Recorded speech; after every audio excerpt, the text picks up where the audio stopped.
Entonces, ¿alguna novedad sobre la evaluación que dieron el día de ayer acerca de neumáticos? Profesor, yo una pregunta. Diga. Ya ayer no pude rendir la evaluación por problemas acá familiares. ¿Cómo haría ahí? Me escribe por interno para reaperturar el sistema y que pueda rendir, pero Ya listo, sobre ahí 7. yo le digo. Ya. Bueno, el día de hoy solo tenemos una hora, el tiempo es corto relativamente, así que sigamos revisando la materia.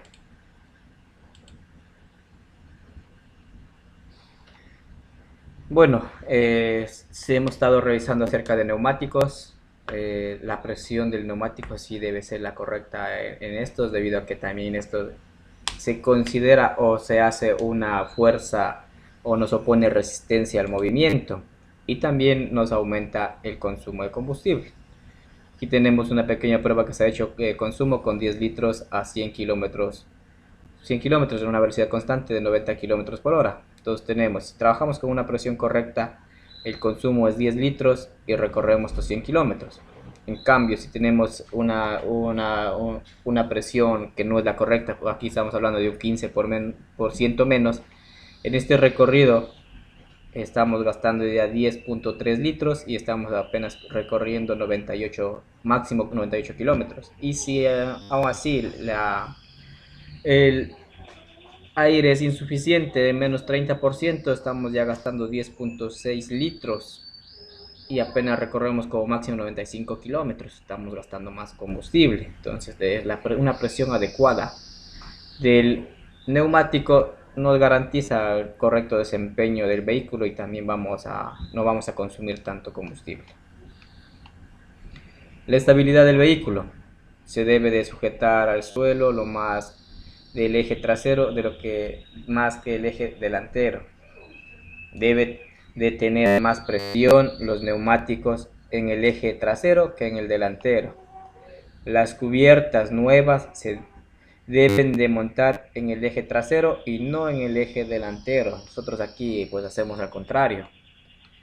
Cambiamos los neumáticos, a veces solo compramos un par nomás.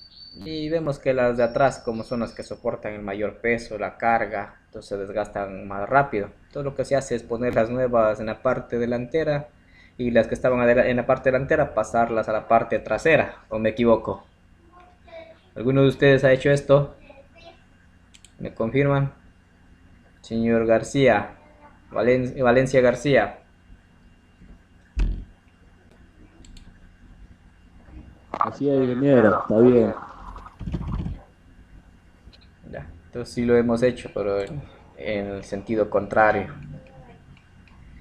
Las anomalías que nosotros podemos observar en Casi la... siempre se hace. Sí, entonces las anomalías que podemos observar, ya hemos revisado, que es el alabeo, excentricidad, desequilibrio, en este puede ser estático y dinámico, y el famoso Jimmy. En la anterior clase ya explicamos que era el Jimmy.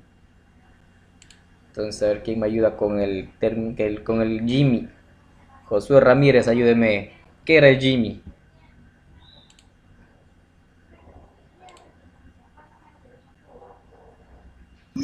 No recuerdo, ingeniero. ¿Quién recuerda qué era el Jimmy?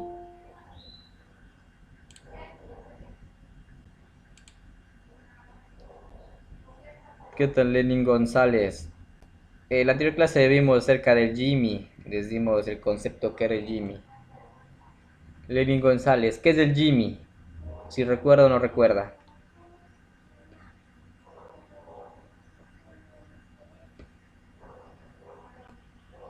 Ese es Fabricio.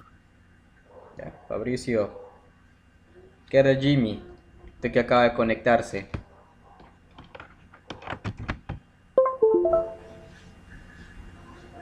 Sigue dormido, dejémosle que siga durmiendo.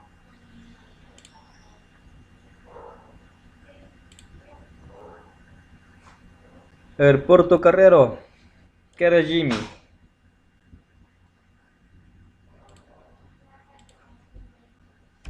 No recuerdo, profe.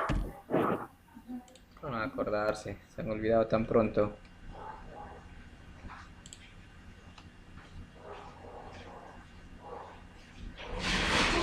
El Jimmy, el efecto Jimmy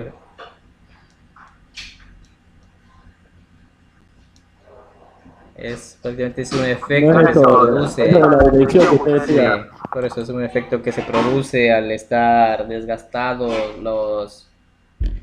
las partes de la dirección. Pues aquí se hace como unas pequeñas vibraciones que tiene el neumático. Es el famoso Jimmy. La vibración.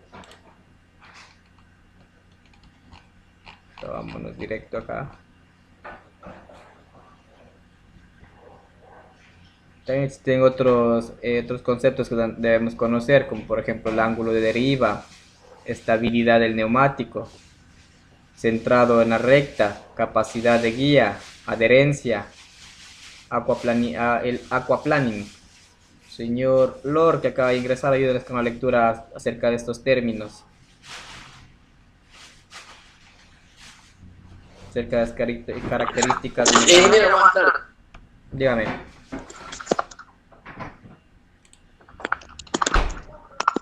Se leo las características. Sí. Ángulo de deriva. Es un ángulo formado por el eje de la teórica de la rueda y el eje de la trayectoria real del neumático.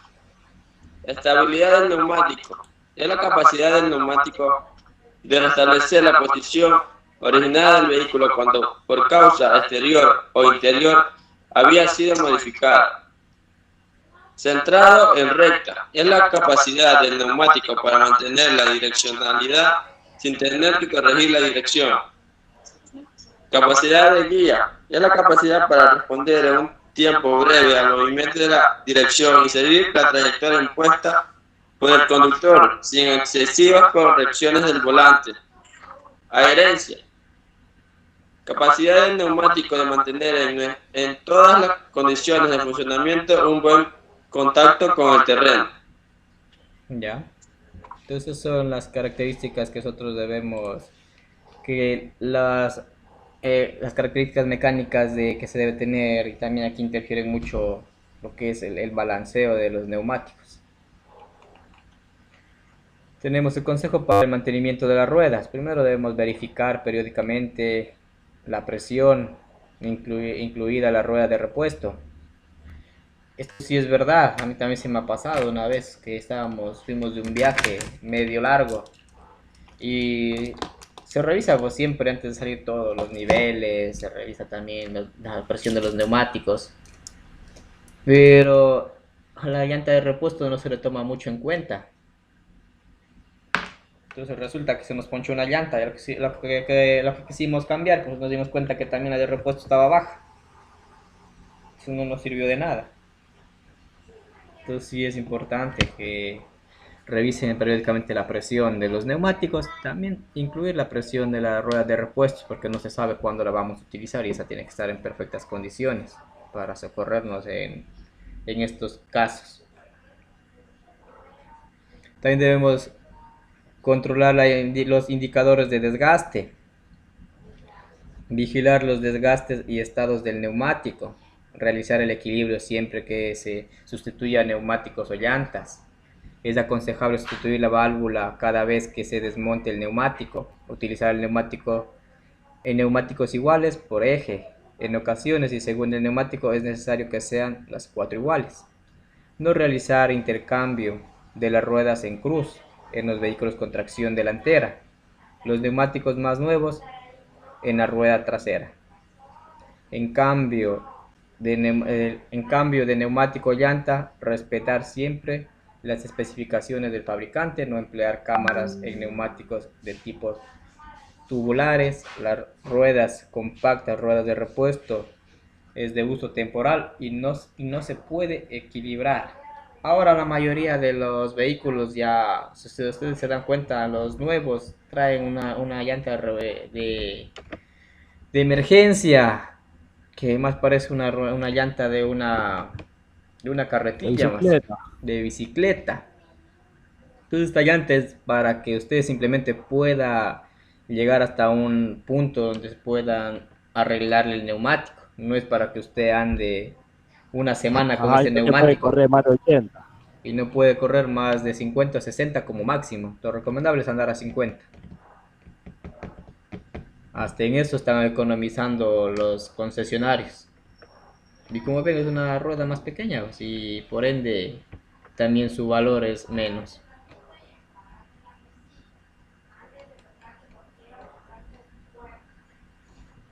El consejo para el mantenimiento de las ruedas.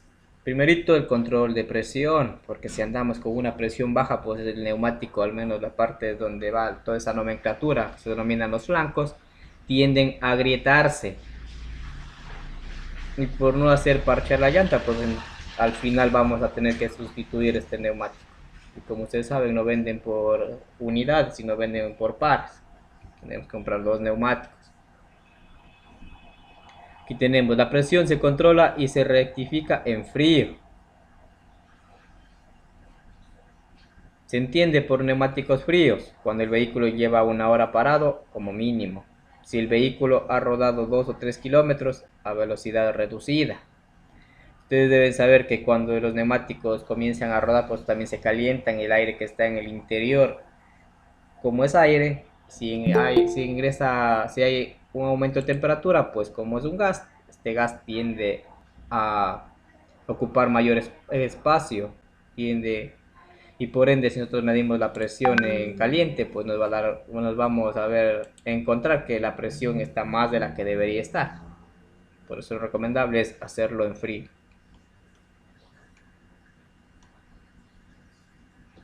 El control de presión en caliente. Cuando se rectifica la presión de los neumáticos en caliente, es necesario tener las siguientes precauciones. No desinflar jamás. Aumentar la presión recomendada en 0.8 bares. Respetar diferencia de presiones entre ejes. Entonces tenemos en cuenta. Un inflado correcto, seguridad, ahorro de combustible, duración de las cubiertas. Eso sí tiene gran razón. Si nosotros tenemos un correcto inflado de los neumáticos, tenemos una mayor seguridad, tenemos un ahorro de combustible y una duración de la cubierta. Porque si andamos con un neumático que tiene mucho aire, ¿cuál es la parte que se va a desgastar más?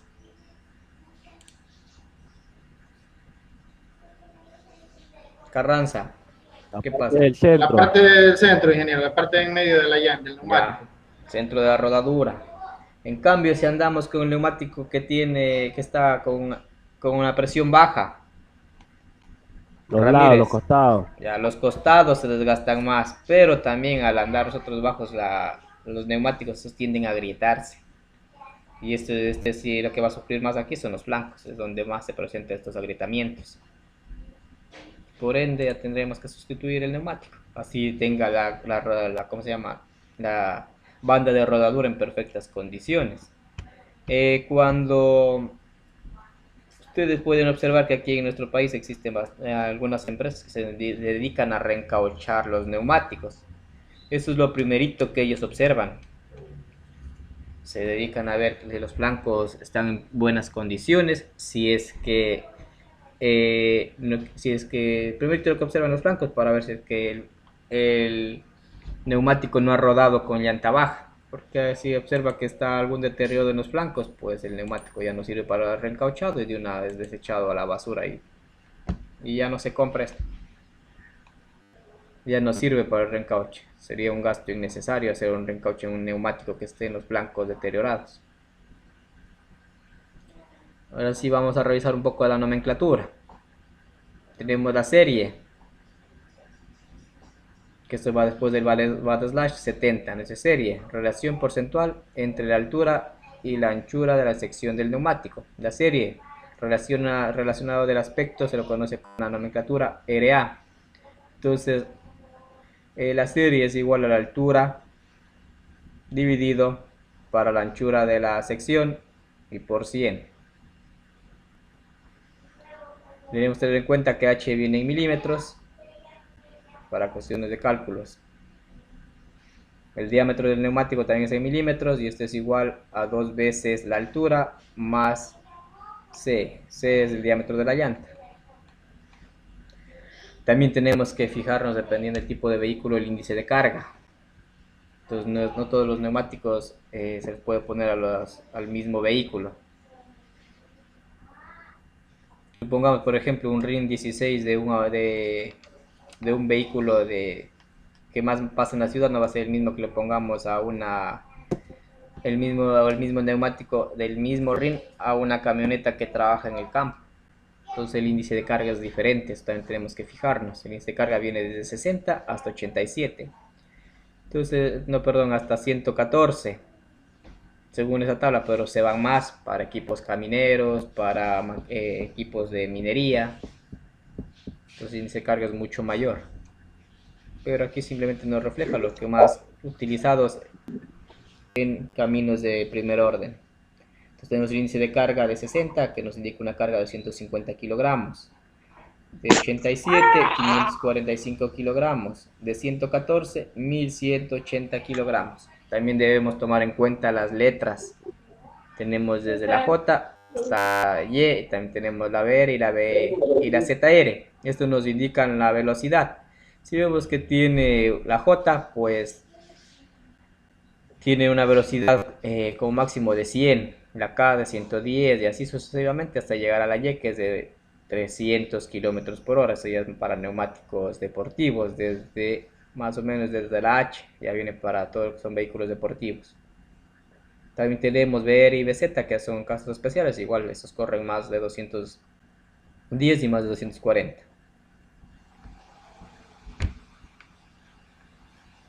Y también los que vienen como BR y BZ se incluyen la designación de las medidas. Por ejemplo, tenemos el 225 60 BR 15, 245 40 ZR 17. Entonces el 225 60 BR 15 más lo he visto en lo que son los cabezales. El 245 40 ZR 17, esto ya es más para equipo caminero, equipo de minería, son vehículos grandes, son neumáticos grandes.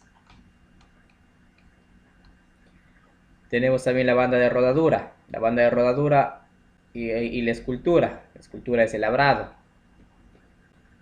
Estas cumplen con las siguientes misiones.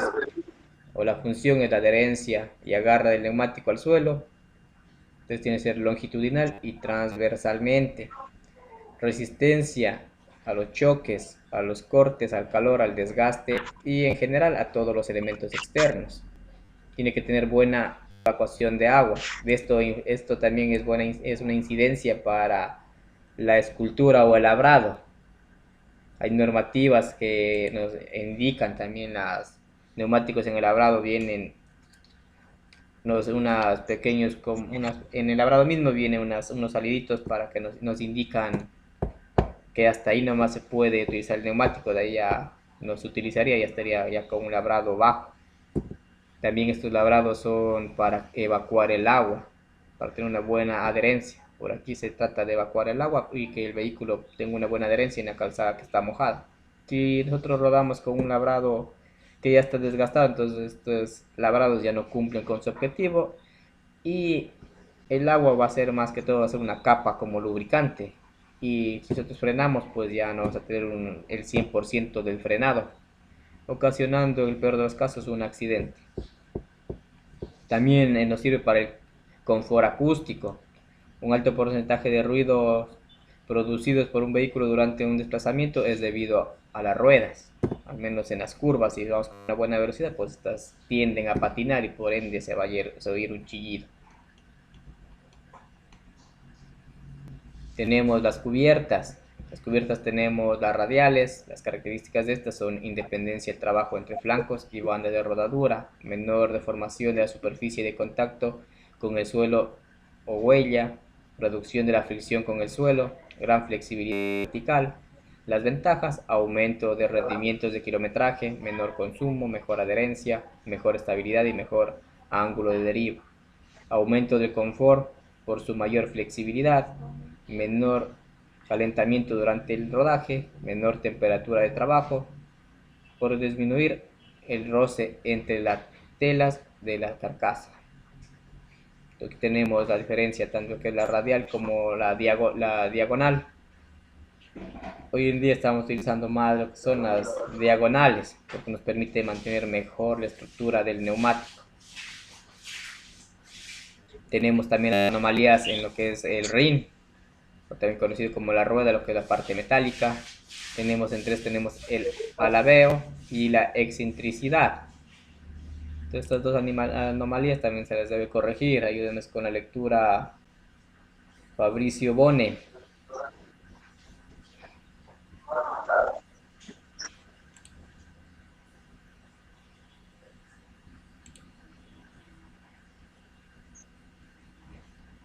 ¿Qué pasó, Fabricio Bone?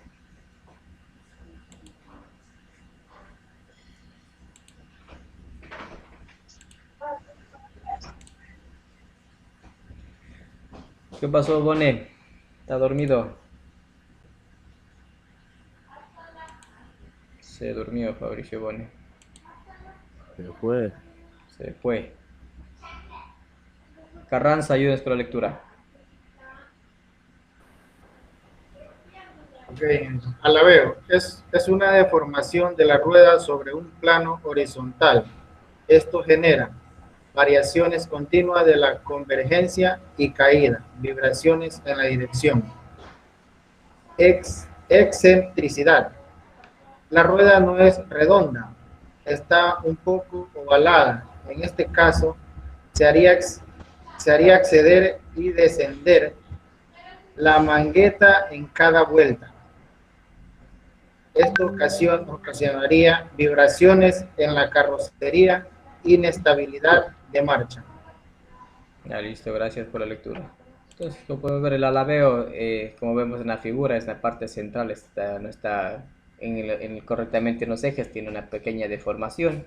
Esto nos provoca variación de la convergencia y caída, que estamos hablando de la caída, estamos hablando del caster y del camber.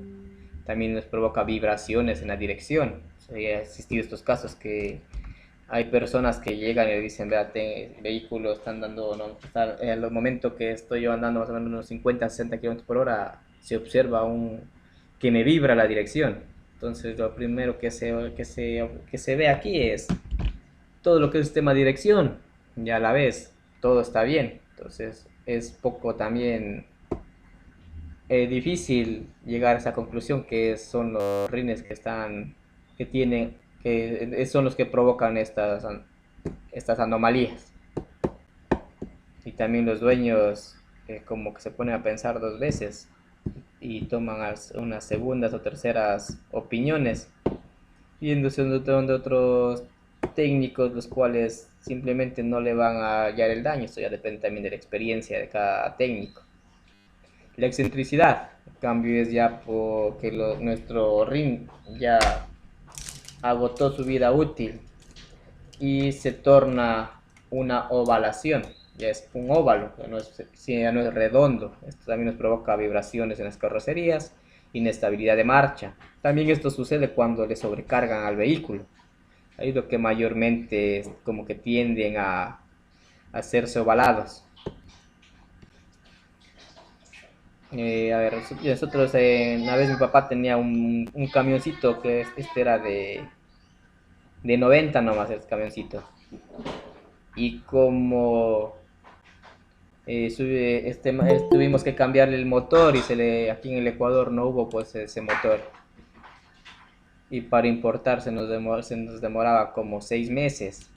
Entonces lo que se hizo es viajar directamente a Venezuela y no hallamos el motor que se quería, pero se hay uno más grande, se hay uno de 120. Entonces... Profe, buenas tardes. Disculpe la molestia, es que el internet que se me está yendo, por eso no escuché lo que usted me dijo antes. Ya, Fabricio, no hay problema. Ya. Entonces lo que mi papá hacía, pues como tenía tremendo motor en ese carro pequeño, entonces lo que hacía es, cuando él como siempre viajaba a la costa, es lo que le metía lo que más avanzaba de carga, cosa que todo ese peso se iba reflejado a los rines, cosa que estos rines muchas veces se partían del tanto peso que se le cargaba a ese vehículo. Profe, una pregunta, ¿y los rines hasta cuánto peso pueden aguantar de un carro del producto, un rine de un carro? Ya vienen especificados ya por el fabricante ya. Entonces su vehículo ya sabe a cuántos quintales es. La camioneta cuántos quintales puede cargarle. Ya, listo, gracias, ok, profe. Sino que en este caso estoy conversando cómo se le puso al carro un motor más grande, entonces el carro si jalaba, pues tendría a cargar más porque la potencia de él era mayor, pero el carro estaba diseñado para una carga menor y como es abuso de ponerle más carga porque severamente el motor giraba, entonces lo que se vio reflejado es en los rines que pues, se tendrían a partir o se partieron muchas veces, se partieron por el peso que se le cargaba al vehículo.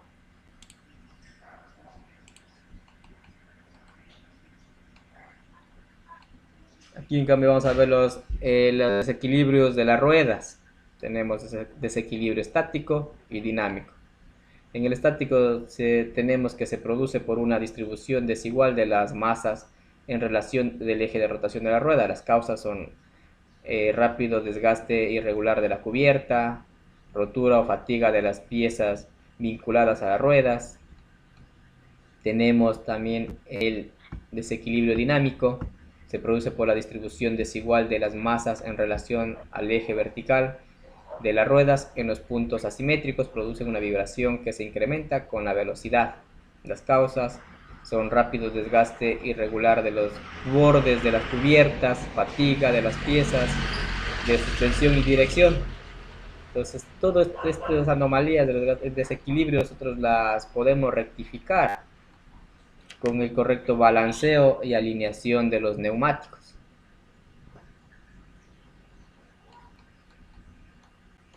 Aquí vamos al Jimmy, es el conjunto de movimientos oscilatorios mantenidos por las ruedas del vehículo. Su origen son oscilaciones de la rueda respecto al eje del montaje de la mangueta, oscilaciones verticales en las ruedas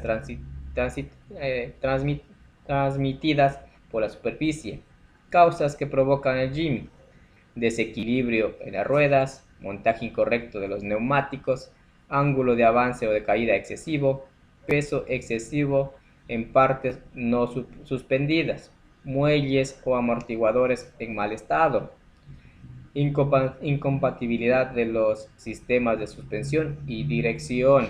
Tenga en cuenta, a veces nos podemos hacer modificaciones de nuestros vehículos, hay personas que los tratan de bajar los vehículos casi al piso, entonces aquí estamos haciendo una modificación de lo que es sistema de dirección y a veces esto no es compatible con la dirección, entonces aquí también podemos provocar su famoso Jimmy, que son estas oscilaciones de los neumáticos. Es el olor, profe. ¿Ah? El olor que le gusta estar tirando los carros al piso. Sí, también es poco mejor porque estamos haciendo que el punto de gravedad quede más bajo, por ende el vehículo va a ser más estable. Pero también podemos provocar el famoso Jimmy, que es esta vibración que se produce en los neumáticos. Pero esto ya depende ya de la sapiencia y la experiencia de cada técnico, de saber cómo arreglar esto. Pero el mío no vibra. No, pues el suyo no, ¿qué va a vibrar? Yo lo bajé lo más que pude y igualmente quedó igual. Las suyas son camionetas hechas para durar. Hoy en día nos encontramos en que todo tiene su vida útil y hasta los vehículos, máximo vida útil 5 años. Por eso que todavía no nos acostumbramos a comprar vehículos chinos, ya que estos sí tienen esta visión. 5 años, chao. En cambio, en todos los países de Sudamérica estamos acostumbrados a comprar un vehículo pues, que nos aguante de por vida. Y entre suyos, vehículos que aguantan toda una vida. Claro. Tenemos también el concepto de lo que es ángulo de deriva.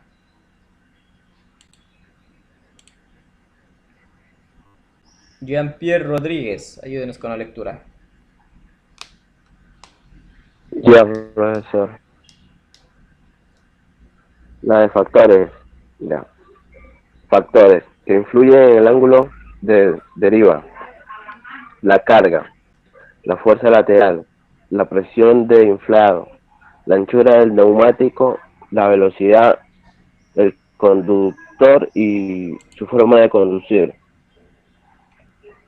Listo, entonces el ángulo de deriva, como dijo el compañero, los factores que influyen son la carga, la fuerza lateral, peso de inflado, perdón, la presión de inflado, la altura del neumático, la velocidad, el conductor y su forma de conducir.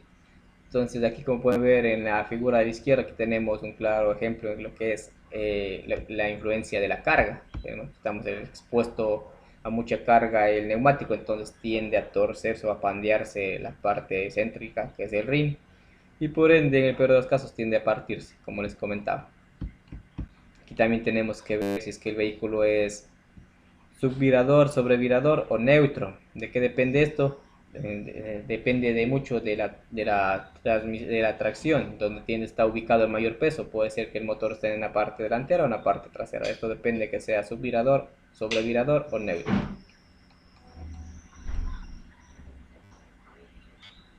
Bueno, señores, eso ha sido todo por el día de hoy. Algo que no haya quedado claro? ¿Alguna pregunta? Les escucho. Hasta el momento todo claro, ingeniero. Listo, señores. Que tengan una excelente tarde. Gracias por la asistencia. Tengan un excelente fin de semana. Ok, ingeniero, gracias. Pasen bien. Gracias, ingeniero.